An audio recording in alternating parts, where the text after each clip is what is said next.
right. Welcome to our Monday forms training. Last week we finished up the rest of our buyers forms from last quarter. And now we're really jumping into the new quarter's worth of forms. This quarter, we're going over the listing agreement, and then we're going to go over forms associated with listings for the most part. That's usually where our forms trainings will come from. This quarter, as always, if you have questions, feel free to throw them in the chat. Feel free to raise your little Zoom hand, or feel free to just unmute yourself and interrupt me at any time. The first few forms that are attached to our listing agreement, I'm not going to go over in details, mainly because these are attached to just about every document that we cover. So I've covered them like 50 times. But we have the disclosures regarding real estate agency relationship. The other thing to note is that it's really important you don't delete the forms that are attached to either the residential purchase agreement or the listing agreement or anything like that. They must be included. The disclosure regarding real estate agency relationship just outlines to a potential buyer or seller, in this case, the seller, the different ways in which someone can be represented in a real estate transaction. So it talks about the fact that you could be represented by a seller's agent, where we're just acting on behalf of the seller only. Okay. Our duties to the seller in that case is the diligent exercise of reasonable skill and care and performance of our duties, a duty of honesty and fair dealing in good faith, and a duty to disclose all facts known to us materially affecting the value or desirability of the property that are not known to or within the diligent attention and observation of the parties. An agent is not obligated to reveal to any party any confidential information obtained from the other parties that does not involve the affirmative duties set forth above. Okay, so we're to protect the seller's confidential information, but anything that might affect the value, desirability of the property, we are required to disclose to the other parties.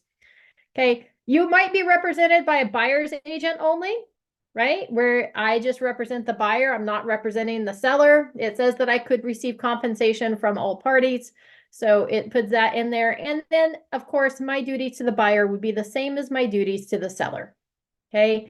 In addition, you might be represented in a way in which myself or our company, this is how I'd explain it, right, are representing both you and the buyer. That would be considered dual agency.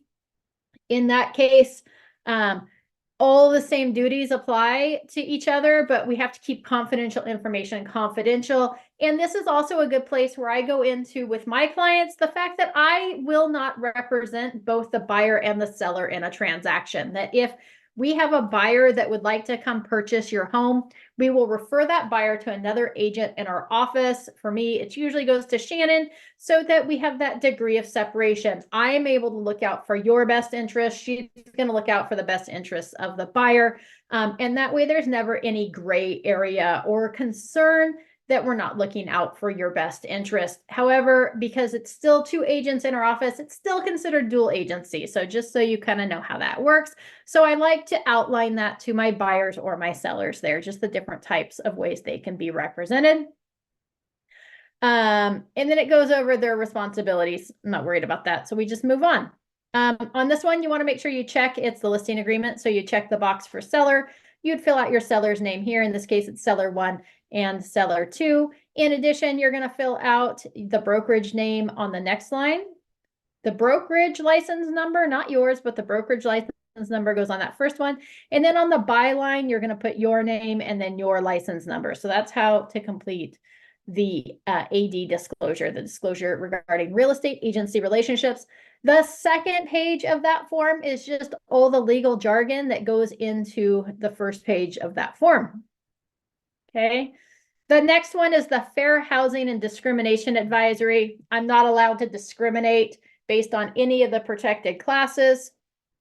Those include things like race, color, ancestry, national origin, religion, age, sex, sexual orientation, gender identity, gender expression, marital status, familial status, citizenship, immigration status, primary language, your military or veteran status, your source of income, your medical conditions, disabilities, genetic information, criminal history, or any other arbitrary characteristic. And if at any time you feel like that you've been discriminated against, it shows you where down here you can go to have resources to be able to explain that.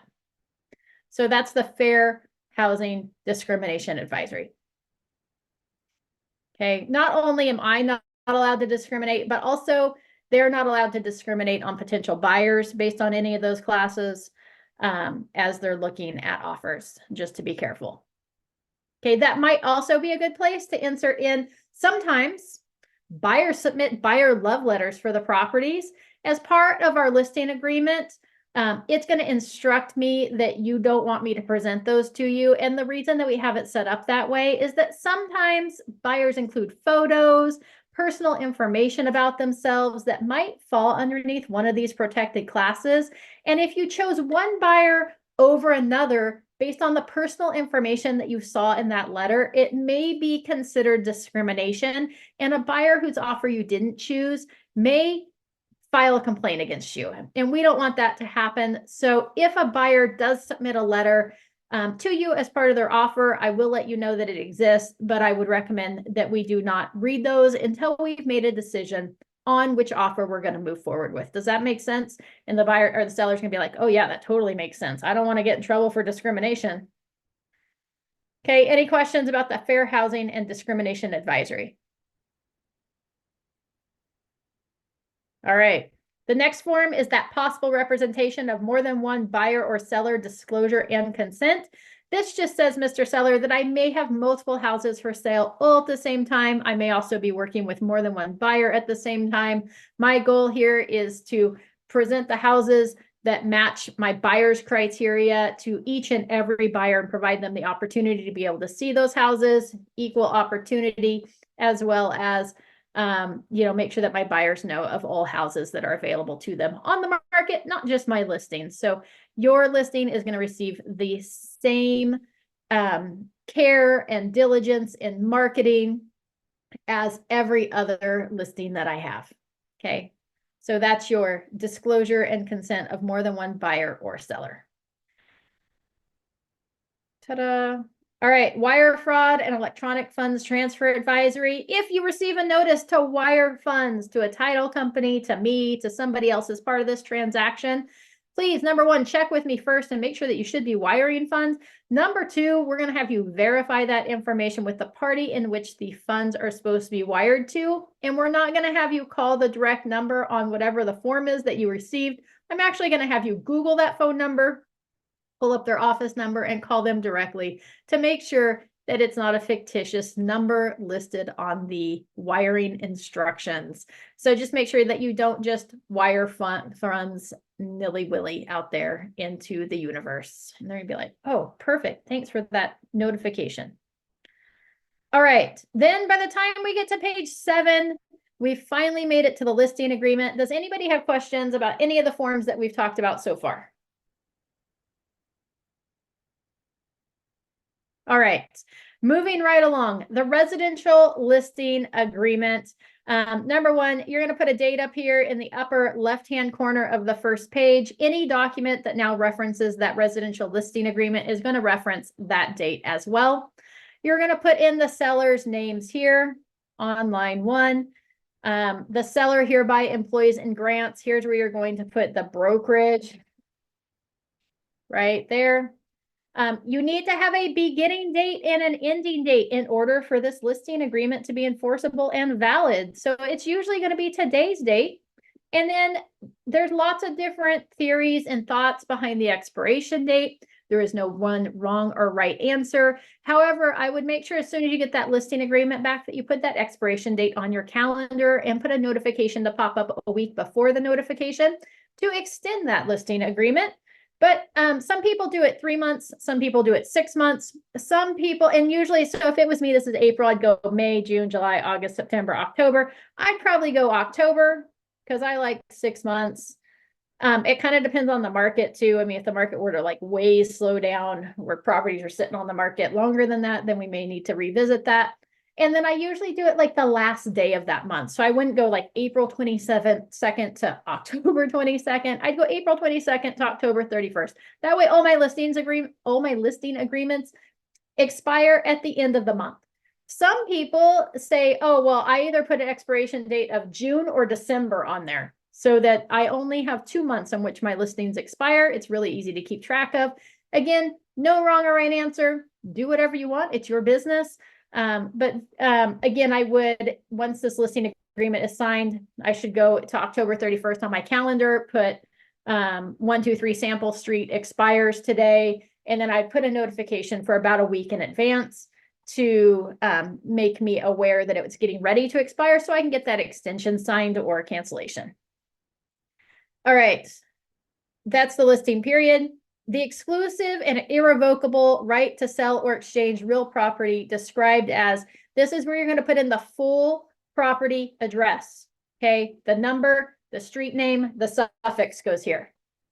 Okay, number, street name, suffix, road, street, drive, lane, circle, whatever it is, make sure that's included, put in that full address there.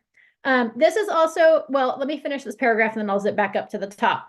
Here's where you're going to put the city on the next line. So first line just gets number, street, suffix. Second line here, this is where the city goes. The third line here, this is where the county goes. And then this next line is where the zip code goes. Finally, on the next line, this is where the parcel number goes. You're probably going to have to look that up in the tax records, or you could go to like the MLS, plug in the property address. It'll probably pull up the last sales history for that property. You can pull the parcel number from there as well. Okay, if it's a manufactured home, we would check this box here. So it could be a manufactured home on real property. It could be a manufactured home or a mobile home in a park. Either one gets this box checked because we're now going to include the MHLA, the mobile home listing addendum. That's where you're going to identify like those serial numbers or those HUD numbers for those pieces of the manufactured home or the mobile home. So there's a slightly different process there. Keep in mind too that if you're selling a manufactured or a mobile home, that's going to go through a special person over at the title and escrow company as well. All of our title and escrow companies have someone that handles mobile and manufactured homes, but they usually go through a special person, especially more so if it's in like a park, like mobile home in a park versus manufactured home, but just double check before you open escrow. If the property is being sold as part of probate, conservatorship, guardianship, or receivership, you're going to check this box here and you're going to include the probate listing addendum and advisory, the PLA. Okay, if none of those apply, we just skip that section. The maximum listing period allowed by law for residential property improved with 1 to 4 units is 24 months from the date this agreement is made. This restriction does not apply if the seller is a corporation, LLC, or partnership. It is unlawful to record or file this listing agreement or memorandum or notice thereof with the county recorders. There was a whole thing. There was a whole company that was doing this. They were putting like 5 to 10 year listing agreements in place. They were recording them against the title of the property. Some other agent would come along a couple of years later. People decided not to sell. A couple of years later, somebody would come along, list that property for sale.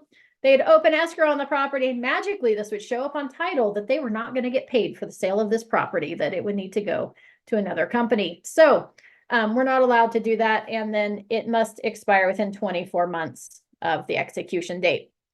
Any questions about section 1? Okay. The other thing that I didn't touch on, Realty One Group specifically, and I highly recommend everyone do it anyways, but we have very few rules associated with our brokerage. One of the things that we do have that is a rule though, is that you must use the exclusive right to sell listing agreement. So you're looking for the RLA, the exclusive right to sell. That means that no matter how that property sells, you're going to get paid. Okay, there's other ones where it's like if you bring the buyer, you're going to get paid, but if you don't, then somebody else is going to get paid. So there's lots of other, there's like 2 or 3 other options out there. But as part of our agreement with Realty One Group, we signed that this is the listing agreement that we would use for all of our properties. So just heads up on that. One of the very few rules that we have. All right. Section 2 is the listing price and terms. The listing price shall be blank dollars. Okay.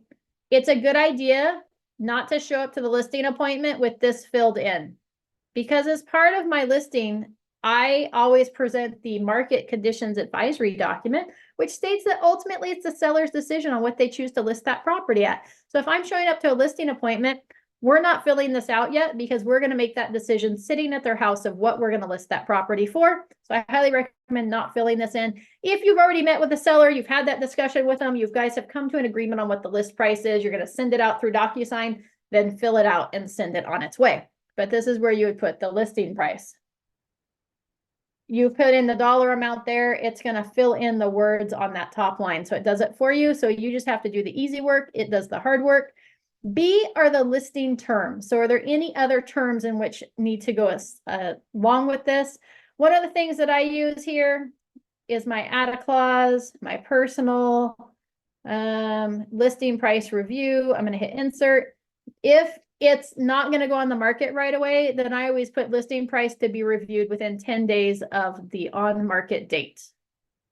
Okay, and that way my sellers know that, hey, we're signing this listing agreement today. We're putting $550,000 on this, which we've agreed with, and that's what you said you wanted to list the property at. But we're going to review this within 10 days of that on market date to make sure that list price is still accurate. So I like to make sure that they are aware of that. I like to make sure that it's on here so that everybody feels comfortable that what we're putting on here is kind of like a suggestion. We're going to revisit it.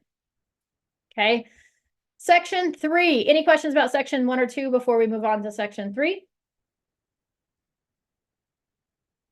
All right. Section 3, notice the amount of rate of real estate commissions is not fixed by law. They are set by each broker individually and may be negotiable between seller and broker. Real estate commissions include all compensation and fees to broker. Keep in mind, at Realty One Group Fox, we do not have any requirement as to what you charge sellers for listing, so that is totally up to you. A is seller agrees to pay broker as compensation for services irrespective of agency relationships, either blank % of the listing price or if a purchase agreement is entered into of the purchase price, or blank and blank as follows. So here's where you would put a %. So maybe you're like, man, I'm going to charge 8%. Again, I'm not saying that's what you should charge. I'm not saying that's what you should charge. I'm just saying, as an example, it could be 5. Oh, I just put 54. Somehow I hit 2. So it could be 5. Okay. There's no set precedence. You determine what you want to charge there. Okay. For our example, I'm just going to put in 5% to make it easy. Okay.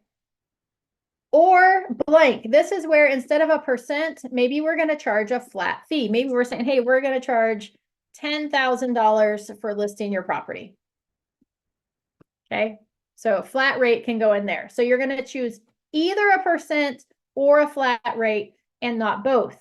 If you wanted to pass on some additional fees to your seller, maybe you're like, well, I'm going to charge 5%, back to 5. There's an and line down here as well.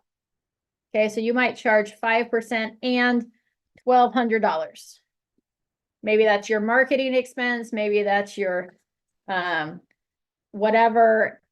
Or you may put and the actual marketing costs not to exceed $1,200. There's so many options you could put there. The one thing that you cannot put on that line is you cannot put an administrative fee. We are not allowed to charge an administrative fee as California real estate agents.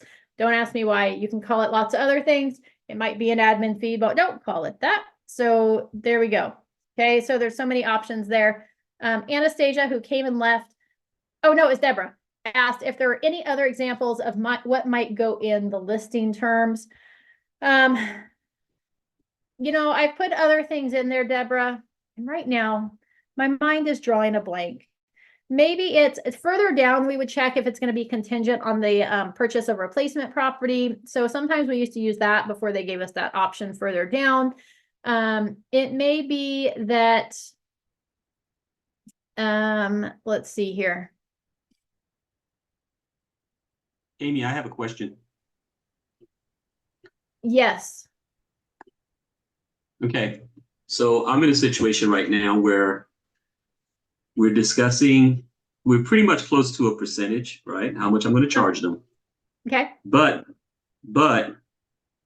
what we're trying to do is if the home sells below a certain number, Yeah. that I'm guaranteed a certain amount of a certain dollar amount. Okay. How do I word that? Yeah, so there used to be, and I don't even know where they took it out. I guess this was revised in December, so maybe they pulled it out there and they just didn't alert us that they were going to pull it out. There used to be, or on the attached compensation schedule. So you could put here, instead of filling in a percent or a dollar amount, you could put maybe C attached compensation schedule.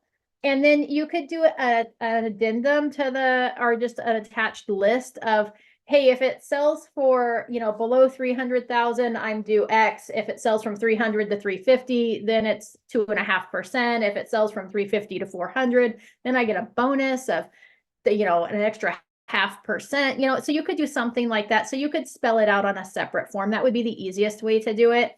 If there was a minimum, you could go, hey, you could go, So I could write that out on the compensation schedule, or do yeah. I have to go to a compensation schedule and then go to an addendum? No, just write it out on a separate paper and call it a compensation schedule. Okay. Yep. And if there's like a minimum percent and then plus, like if it's sold below a certain amount, you're going to get in addition to whatever that percent is, you could always go 6% and see attached compensation schedule there. Right. So you could fill that in either way. But yeah, I would just do an attached document. Okay, so I can't do like a certain percentage and then see the attached schedule, so that way I can cover it if it sells below a certain amount. Yep. Yep. Okay, gotcha. Yep. Yeah, that's how I would do it. Separate document, and then just identify it there under the and line. Let's see. I'm still trying to come up with some examples, Deborah, of something else you might put in listing terms. I'll think of that over the course of the rest of this class, and we'll see if we come up with something. And then the second question is there a clause if a client backs out of a contract fee? Yeah, absolutely. So you could put in, that's something that you could put in like under listing terms. If listing is canceled, cancele prior to expiration date, cancellation fee is blank. So you could absolutely spell it out there. You could also do it. There's a place further down, which is called, because you know how our car forms, likes our other terms. So somewhere hiding down here, we have additional terms down here on line 19. You could put that cancellation clause down there as well. Oftentimes in this section 19, I add a clause and I call it the listing photos and inspections. And here's where I put, agent to credit seller cost of professional photos and any pre-listing inspections at close of escrow. Or sometimes what I do is I put, instead of that, I put agent to cover the cost of any pre-listing inspections and photography, unless listing does not sell for any reason, then seller to pay the cost of those items. So something like that there, just to cover me in case the seller decides to cancel, it doesn't sell for one reason or another, that I'm not out, $1,500 in inspections and photos. So, so there's always that line 19 down there hiding as well.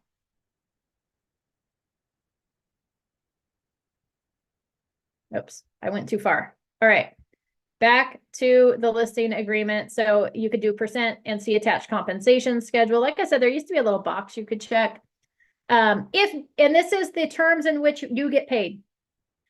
Term number 1 is if during the listing period or any extension, broker, cooperating broker, seller, or any other person procures a ready, willing, and able buyer whose offer to purchase the property on any price and terms is accepted by the seller, provided the buyer completes the transaction or is prevented doing so by the seller. Broker is entitled to compensation whether any escrow resulting from such offer closes during or after the expiration of the listing period or any extension thereof. So if we've got this expiration date up here, we put it in contract on October 15th. It doesn't close until November 15th. We're still due the commission because it was within our listing period that we entered into contract. 2 is within blank calendar days after the end of the listing period or any extension or after any cancellation of this to anyone, prospective buyer, of this agreement, sorry. Unless otherwise agreed, seller enters into a contract to sell, convey, lease, or otherwise transfer the property to anyone or that person's related entity who physically entered and was shown the property during the listing period or any extension by the broker or a cooperating broker, or for whom the broker or any cooperating broker submitted to seller a signed written offer to acquire, lease, exchange, or obtain an option on the property. Seller, however, shall have no obligation to pay broker under paragraph 3A2 unless no later than the end of the listing period or any extension or cancellation, broker has given seller a written notice of the names of such prospective buyers. So 2 important things in this paragraph. Number 1, you need to put in calendar days here. Otherwise, this doesn't matter. So I would put like 90 or 120. The purpose of this paragraph is to prevent your seller from canceling the listing agreement, turning back around and going to the buyer that just saw their property and saying, hey, yeah, I'll accept an offer for you. I just canceled the listing agreement, but now we can work something out on the side.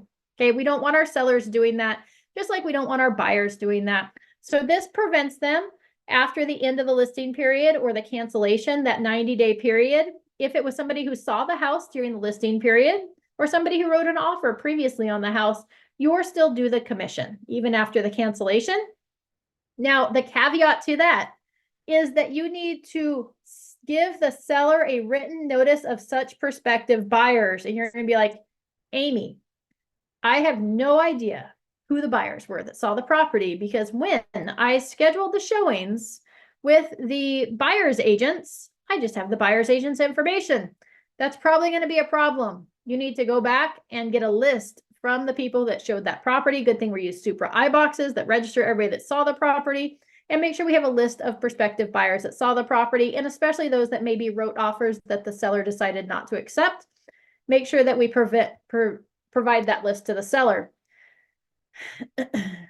A way around that, you could ask your buyer's agents that are showing the property, not your buyer's agents, but the buyer's agents that are showing the property when they schedule the showing, to enter in the last names of the prospective buyers or the full names of the prospective buyers. I, as a buyer's agent, would be leery if you're like, what are your buyer's names? I'd be hesitant to give it to you, but I might give you their last names. So that might be a way to do it, like Mr. and Mrs. Hanson showed the property, right? So something like that, just so you have that information. So just something to think about there under that second item, because you're due that commission as long as you receive an offer from a ready, willing, and able buyer that the seller accepts, and then that sale is either prevented by the seller or that purchase is prevented by the seller ultimately. Okay. Or if they cancel it and then they turn back around and they try to sell it to somebody who saw the property. The other or down here is if without broker's prior written consent, the property is withdrawn from sale, conveyed, leased, rented, or otherwise transferred or made unmarketable by a voluntary act of the seller during the listing period or any extension thereof. Okay, so if they make it unmarketable, then you're due that commission. Any questions there on section A?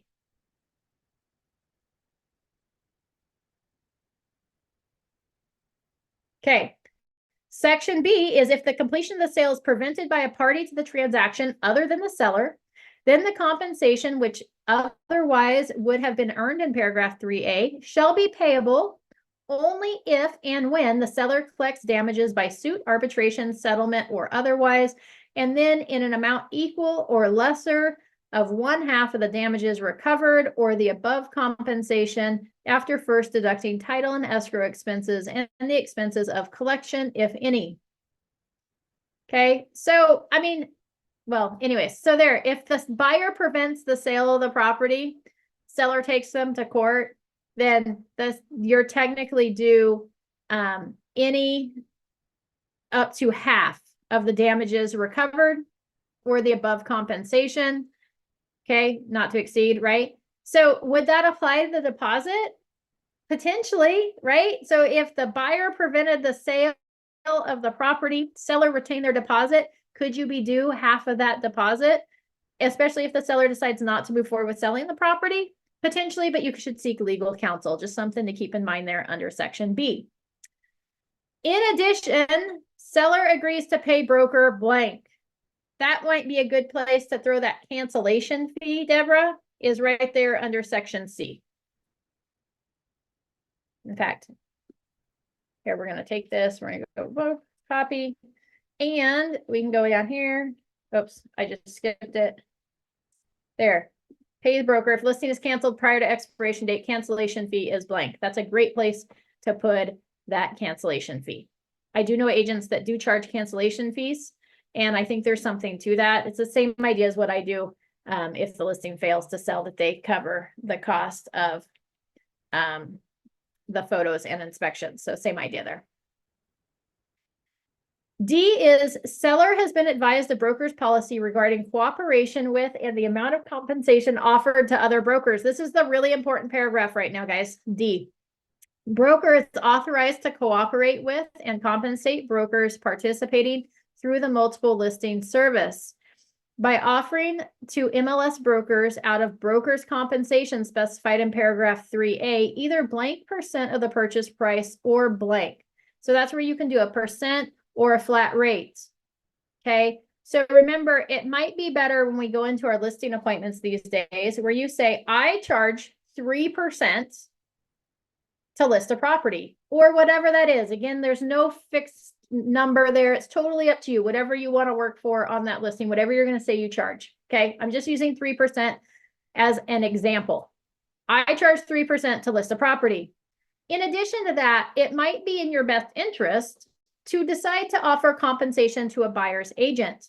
Because if we choose not to offer compensation to a buyer's agent, we may limit our buyer pool. For instance, VA buyers are not allowed to pay compensation themselves. They have to get the compensation from the seller. So if we don't offer compensation to a VA buyer's agent, then that VA buyer may choose to not see properties that aren't offering a compensation because they've hired an agent who they're going to have to pay. So it may limit, but the choice is totally up to you. On average, most properties in the MLS right now are offering 2.5% to a buyer's agent, right? We could go through a list of active properties in Vacaville. We could have that documentation ready so that we could show them what the average percentage is and have the documents and the proof to show what that is so that they can make an educated decision. But they can offer either a % or a flat rate. Now, keep in mind, if I say I'm going to charge 3% up here, and then we have this conversation down here, and they're like, oh, yeah, that makes sense. Let's offer them 2.5% because I want as many buyers to see my property as possible because I think it's going to bring in multiple offers, drive that price up, and we're going to more than make what that's going to cost us in the long run. Then you'd be like, perfect. We're going to pay an agent that brings a buyer 2.5%. So just so you know, so I'm going to take this 3% that I charge, I'm going to add the 2.5 to that for a total of 5.5% up here, right? So we may want to do that strategically for them so that they can see how that works out and that we've added that in. That's up to you how you want to do that. But just so you know, this does say that it's going to be paid out of the broker's compensation. So if we left this at 3%, we put 2.5 there, then technically we're only making 0.5%. So just kind of keep that in mind of how those two lines work and how the verbiage in the contract works together with that. This is the total compensation, and this is out of that compensation. Okay, any questions about that so far? And again, we could offer a % or we could offer a flat rate. Or we could offer nothing. The seller may be like, nope, we're not going to offer anything. We'll cross that bridge when we get there. If the buyer's agent wants to try to negotiate commission with me, I'm open to that conversation, but I'm not just going to offer it, because what if the buyer's agent decides, or what if the buyer's willing to pay their agent money?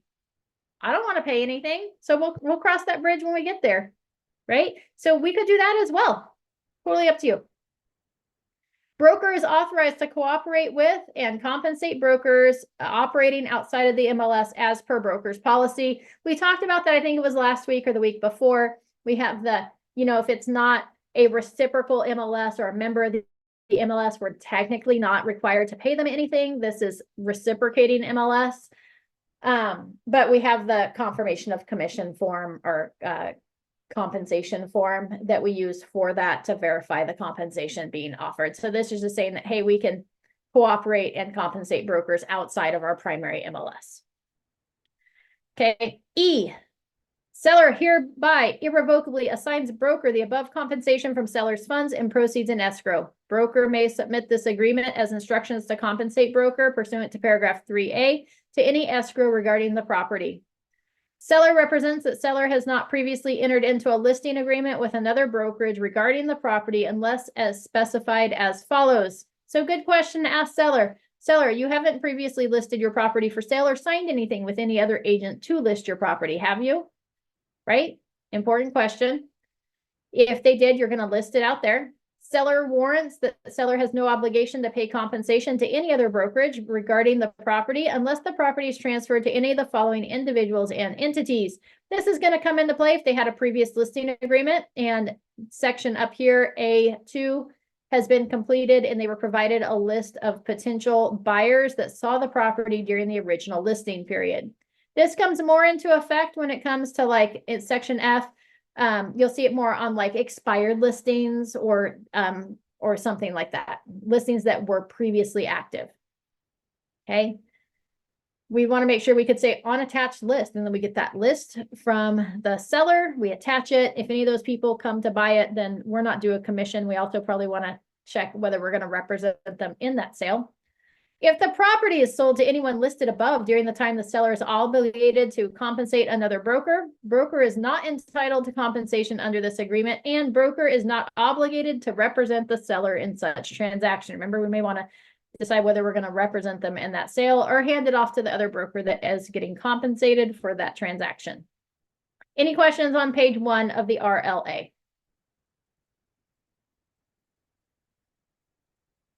All right. The next page, we have items included and excluded. If there's items that are not going to be, that are attached to the property that are going to be excluded from the sale, things like garage cabinets, the shed in the backyard, the decorative shelves in the bathroom, we may want to list them there. Or if there's things that want to be included in the sale, like a washer and dryer or a refrigerator, then we may want to include those as well. Seller intends that the above items be included or excluded, right? That understands that the purchase agreement supersedes anything listed here. So ultimately, it's going to come down to what's written in that purchase agreement as to what is included and not included. Okay, it doesn't matter ultimately what's in the listing agreement. It doesn't matter what you put in the MLS, and it doesn't matter what's on the flyers. It's what's in that listing agreement that counts. Okay.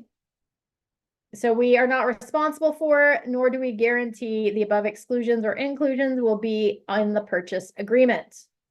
Okay, I usually note those in the private items on the MLS, and I make sure that we counter those items if they aren't mentioned in that purchase agreement. Here's where the seller gets to disclose which items are leased or not owned, right? The following items are leased or not owned: solar, alarm, propane, water softener, or other. And liened items. The following items have been financed and a lien has been placed against the property to secure the payment: solar, windows, doors, heating, ventilation, air conditioning, or other. Attic installation you see there oftentimes. So, or there could be other mechanics lien type items that have attached themselves to the property. This is a good time to disclose that information so that you have a heads up ahead of time that their payoff isn't just the loan. Seller will provide to buyer as part of the sales agreement copies of lease documents or other documents obligating seller to pay for such leased or liened items, because we've got to turn those over to the buyer and they have to assume those leased or liened, or we have to decide if we're going to pay them off by the close of escrow. Okay. C is the smart home features. The smart home features or devices are blank included in the sale. This is going to be information regarding apps, logins, and instructions may be required. So this would be things like a Nest thermostat, a Ring doorbell, a security system that is owned by the seller. Maybe they've got smart plugs installed, right? Or different things like that that are going to convey with the property. Or what are things that are going to be excluded from the sale? Okay. Oh, we're going to switch out all those smart plugs and take them with us. Okay. So that's where we're going to state that information. So this is why it's important not to just like send this out and have your seller sign away. We want to actually like go over it with them and ask these questions before we send this out for signatures. Now it talks about the multiple listing service. What is the MLS? What information is provided to the MLS? What is the broker's MLS, right? So the broker is a participant or subscriber to blank MLS service. And then we're going to check, it's going to disclose whether the MLS is the primary MLS for the geographic area of the property, or we're going to check this box for is not. Realty One Group belongs to several MLSs. So we actually belong to Metro List. We belong to Barry's. We belong to the one in the East Bay. We belong to, I can't think of the Delta one, right? So there's so many that we subscribe to. And because we have the reciprocal agreement, I will ask your question here in a minute, Anastasia, because we have a reciprocal agreement, any of the MLSs that show up in our property search, we can put Barry's and check that it's the primary. It's totally okay. Even if it's Metro List, you could put Barry's there and leave it checked as the primary for the geographic area, because it directly pushes that data out through our MLS to all of those other MLSs that are reciprocal MLSs in our Barry's Plus database. Same thing with like Metro List and stuff. Anastasia, your question? What is the date on your RLA? 12/23. Oh, old one. Okay, thank you. Let me find the new one. Okay. 12/23 is when this was last edited, but keep in mind that it is April. We are coming up on June, and there will be a whole new list of changes, and I expect them to be some pretty major changes coming down, especially with like the listing agreement and things with everything that's going on with NAR. So just pay attention to that. We will cover the new forms when they come out. We'll have special trainings to cover those new forms. All right. So, but that's how you fill out the broker's MLS, whether it's primary or not. Now, when would you check is not? Like I listed a property over in the Fresno Valley. It was actually in Madera County. I can't even tell you what MLS Madera County is right now. It's like Sierra North or something. It's some weird random MLS. It was a small property. We were actually doing it as an auction. I wasn't worried about it being listed in that MLS. So I said, hey, we're Barry's. It's not the primary MLS for the area, which really, again, didn't matter because we were doing it as a auction property. So it was not a big deal. It was going out on the auction site and going to go everywhere anyways. Even if you're not in the primary MLS, it will still get posted on like the Zillows and the realtor.coms and those, but it's not going to go to the MLS feed where a lot of people have like their searches set up to go directly to their clients. So there is a disadvantage to not being in the primary MLS. So if it was a real property and I was going to sell it and I wasn't a member of that MLS, I would probably refer it to an agent in that area that's probably a better option. Just throwing that out there. It talks about the benefits of using the MLS and the impact of opting out of the MLS in the next section, like reduced exposure, exposure of buyers through the MLS. So it goes through all that. They're going to have to sign an initial. Okay. So it also talks about the next section is the public marketing of the property, the clear cooperation policy. MLS rules require that residential real properties with 1 to 4 units and vacant lot listings be submitted to the MLS within 1 business day of any public marketing. That applies to everything except still, I believe, I should call Barry's and double check, but to my knowledge, it has not changed. Barry's allows coming soon listings that aren't in the MLS. So that would be if the listing is in, and it's only if the listing's in counties, not if it's a reciprocal. So it has to be in Solano, Napa, Sonoma, Marin counties. I'm missing one. Marin, oh, and Mendocino. If it's in one of those 5 counties, you can have a market coming soon, and it does not need to be in the MLS within 1 day of public marketing, which would be marketing to a coming soon. If it's in Yolo County, if it's in Sacramento County, if it's in the East Bay, any of those Contra Costa counties, El Dorado, Placer, if you have a listing in all those, you cannot market that property to the public until within 24 hours of it going active and live and being available for showings in the MLS. Okay, it has to be active, live, and available for showings in the MLS within 24 hours of public marketing. You're like, Amy, what is public marketing?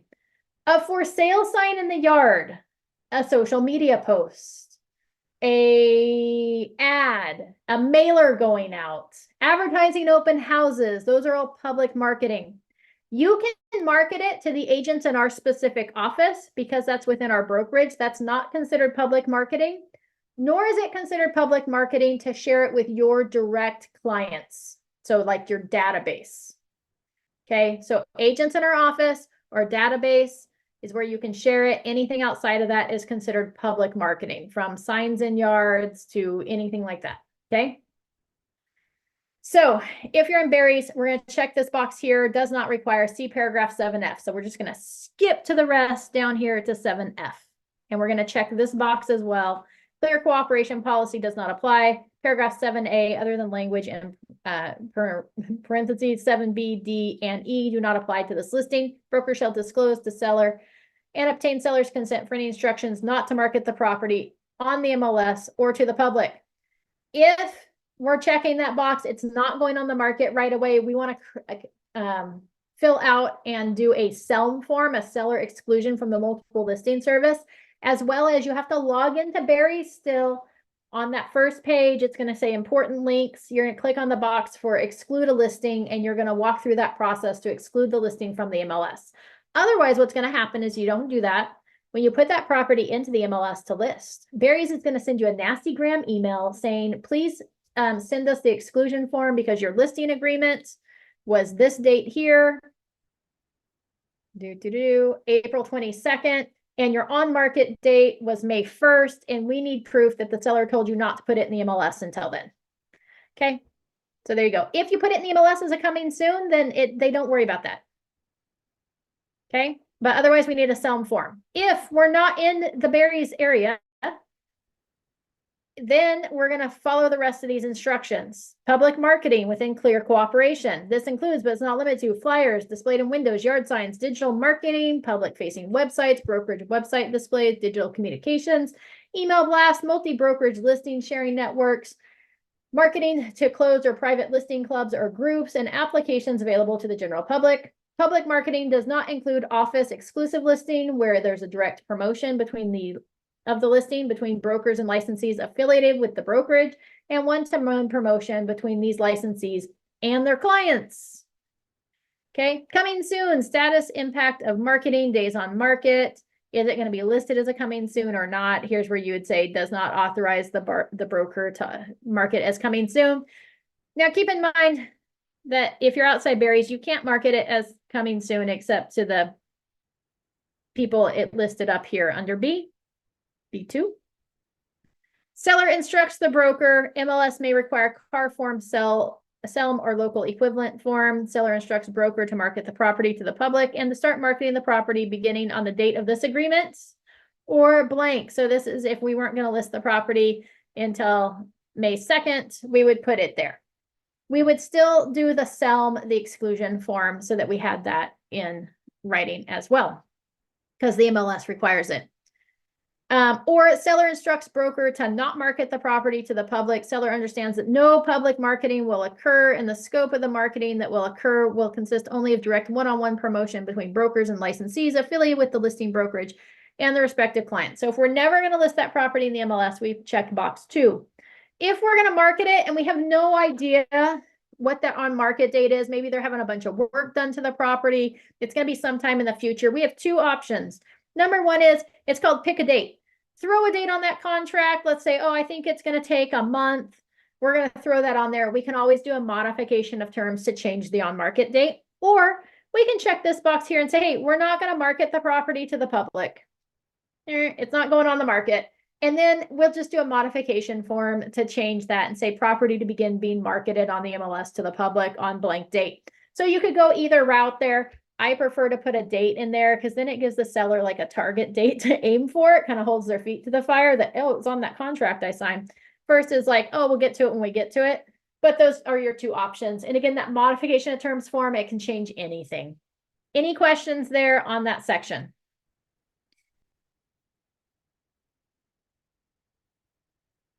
Okay, if 7D1 or 2 is selected, then the seller understands that anytime it's marketed to the public, it's going to be put into the MLS within 24 hours. 7F, we already covered. MLS data on the internet, just saying, hey, there's things that are going to get pushed to the internet. It's outside of our control. The property address, if it's not on the internet, then all these people doing map searches, your property's not going to come up. So you'd be stupid not to put the address on the internet, but that's always an option, right? So we can do the seller elects to opt out of certain internet features as provided by CAR form SELI. So that's how they would select whether they don't want the full address on there or whatever that might be. Okay. Comments and reviews, automated estimate of value. There's so many things that we just really have no control over ultimately, but that we could not pass the address to the internet. Seller representations, they represent that they are unaware of any notice of default, delinquent amounts, litigation, arbitration, right? Bankruptcy, insolvency. Like there's nothing that's going to prevent you from selling this house. That's what 9 is. 10 is the brokers and sellers' duties, brokers' responsibilities, authorities, and limitations. The broker agrees to exercise reasonable effort and due diligence to achieve the purpose of this agreement unless the seller gives broker written instructions to the contrary. Broker is authorized but not required to order reports and disclosures, including those specified in 10E as necessary, advertise and market the property by any method and in any medium selected by the broker, including the MLS and the internet, and to the extent permitted by these media, control the dissemination of information submitted to any medium, and disclose to any real estate licensees making an inquiry the receipt of any offers on the property and the offerings type or the offering price of such offers. Oh my gosh, look right there in our listing agreement, 10A3. It tells us that we can disclose the presence of other offers and the offer price. Dun, dun, dun. And you're like, Amy, why is that important? Because if you've got multiple offers, agents are calling in. Sometimes it's in your best interest to be like, yeah, we have an offer at 430,000. So if you want to be competitive to that, you need to be at or above that. It's going to drive the price higher. That's better than being like, oh yeah, the property is listed at 400. Well, we've got an offer above asking. And the agent's like, well, where above asking should I throw that dart? Like 420, is that going to be high enough? 425. If you're like, 435, that would probably do it, right? Like we can be transparent in those offers that we have received. Sometimes it may not be in our best interest, but other times it can, but we do have permission to do that right there. Okay, there's my soapbox for the day. Presentation of offers, different strategies for obtaining the best offer. Sellers advise that certain buyers may not want to be in a competitive situation. They may not make an offer if there's an instruction that offers will be presented on a later specified time, or make a preemptive offer that will expire in hopes that the seller will accept before the presentation date. Sellers advised to discuss and consider the best strategy. So here is, hey, we're going to present those offers as soon as they come in as the default there on 2A. 2B is if we're going to pick a date that we're going to start presenting offers, we would do it here. Personally, I like to pick a date because oftentimes my properties go on the market on a Wednesday or a Thursday. And I want to give everybody a chance to see it through that weekend. Not only that, but I like to, have open houses, right? Lead generation on that first weekend and stuff. So I might be like, hey, we're going to present offers on the 30th. That gives everybody a week to be able to review and see that. We could also go, instead of a specific day, we could say 7 days after the property is active in the MLS, right? So if we're not sure when that's going to be, we could go 7. Or you could leave it at the default that we're going to present offers as received. So you have so many options there. Okay. We can change that at any time with a modification of terms form. And broker, it says here, will inform seller that an offer has come in, but will not submit the offer to the seller unless specifically instructed otherwise in writing. If you have, especially if it's listed in like those metro list counties, so like all of your greater Sacramento area counties, metro list is going to contact you if you have a offer due deadline on there. And they're going to ask you for a copy of your listing agreement showing that in writing from the seller. So just make sure you do have it in writing from the seller if we have a review date different. And if we left this at the default and then we decided to put a review date on there, modification of terms form, we can update that really simply. You sign it, they sign it, and we move on with life. Any questions? All right, buyer supplemental offer letters. We talked about this already, but here's where you find that is in section C. It just talks about the discrimination here that might happen if there's photos or videos, or it talks about who they are, their familial status, all of that. So here it says the default is seller instructs broker to not present buyer letters. Okay, if we want to present buyer letters, we would check this box here, but it's going to say, hey, seller, if you're asking for those, be advised, like there could be discrimination. You should seek the advice of counsel before doing so. Okay, but the default is no buyer letters. And this also means that you should specify in the MLS that buyer letters will not be presented. Okay. D is seller agrees to consider offers presented by broker to act in good faith to accomplish the sale of the property and, among other things, making the property available for showing at reasonable times and subject to paragraph 3F, referring broker all inquiries of any party interested in the property. Seller is responsible for determining at what price to list and what price to sell the property. Wah, wah, wah. Here's our investigations and reports section. Here's, hey, within 5 days of the beginning date of this agreement, seller is going to order the following reports: natural hazard zone disclosures, the defaults, and then we have the pest control, general property, HOA documents, preliminary title report, roof inspection, pool inspection, sewer or septic inspection, and other. So you're going to check all those boxes. Again, if you're going to order those, you might want to specify down under other terms, section 19, that you're going to do that, whatever that might be, but we always check those boxes. Okay, the seller further agrees to indemnify, defend, and hold broker harmless for any claims, disputes, litigations, judgments, attorney fees, and costs arising from any incorrect or incomplete information supplied by the seller, or from any material facts that the seller knows but fails to disclose, including dangerous or hidden conditions on the property. Okay, 11 is the broker is authorized to accept and hold on seller's behalf deposits. Please don't do that. They should go straight to title and escrow. In our area, they go straight to title and escrow. In other states, the broker actually holds those deposits on behalf of the seller, and then it's like a credit on the statement. It's against their commission. It's kind of messy. I don't like it. But in California, Northern California, deposit goes to title and escrow. Direct to title and escrow. Do not touch buyer's money. Just send it on its way. Okay. Agency relationships. This is where it checked that we included that agency relationship form. Talks about the way that we are going to represent the seller, the different types that we can, and that we're going to confirm the agency relationship described above or as modified in writing prior to or concurrent with seller's execution of the purchase agreement. So if we're doing anything else besides representing the seller, if it's a dual agency, we need to disclose that at the time that we present offers. Potentially competing sellers and buyers. We have that PRBS form that we already went over. Again, the summary of that is seller understands that broker may have or obtain listings on other properties and that potential buyers may consider make offers on or purchase through broker property the same or similar as the seller's property. Seller consents to broker's representation of sellers and buyers of other properties before, during, and after the end of this agreement, and they acknowledge a receipt of the PRBS. Okay. Termination of agency relationship. We terminate this agency relationship upon the expiration of this agreement or the completion of a transaction that resulted from this agreement. Security insurance showings and videos. Broker is not responsible for loss or damage of personal real property or person, whether attributable to the use of a key safe lockbox, a showing of the property, unless Third parties, including but not limited to appraisers, inspectors, brokers, prospective buyers, may have access to and take videos and photographs of the interior of the property. Oh my goodness. Seller agrees to take reasonable precautions to safeguard and protect valuables that might be accessible during showings of the property. That's a good time to say when we get ready to show the property, and I'll remind you of this when it gets a little closer. We want to make sure that we tuck valuables away and hide those prescription medicines.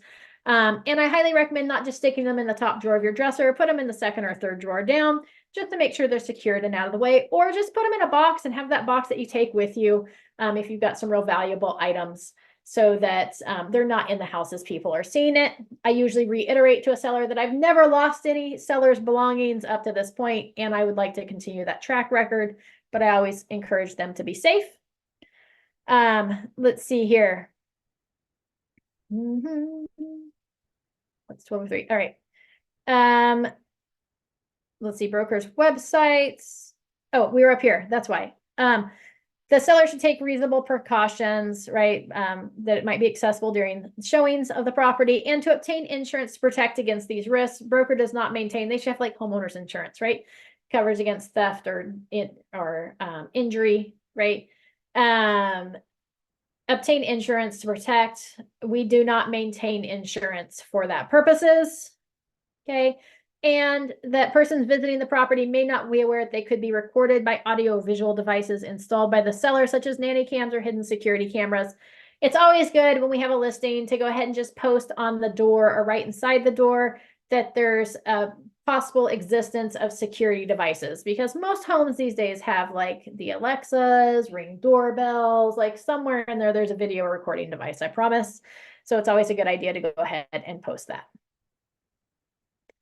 Okay, it is 12:05, so we are going to pick this up next week, section 14 to the end. We're almost there, but I don't want to take up any extra time. So we'll finish this one up next week, starting at 14, and then we'll continue on with the other forms we had planned for next week.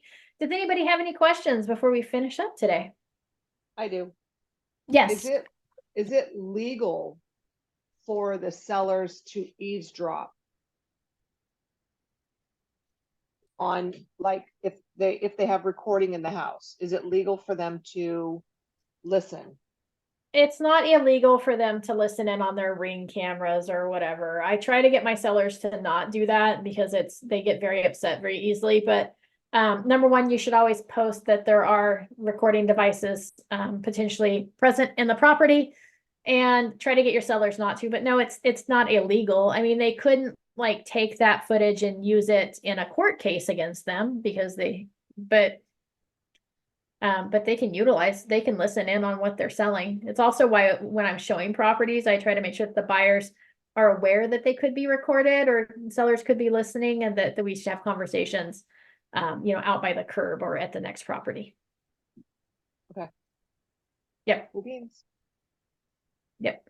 In the chat box, there's a link to make sure you log your attendance. And as always, there's always a suggestion form for future trainings where you can make suggestions of things you'd like to see coming up in the future. And then we'll see you all next week. Again, we'll finish this up on next Monday, starting at section 14 to the end. And then we'll cover whatever else is scheduled for next week, which I don't have in front of me right now. So we'll see you then. We do have a special training today in an hour at 1 o'clock going over the 12-week year. So if you want to catch that, it will also be recorded. But if nobody shows, then it won't be recorded because I'll reschedule it to another day. So just be aware of that, and it'll be fun. So we'll see you later or tomorrow. Talk to you guys soon. Thank you, Amy.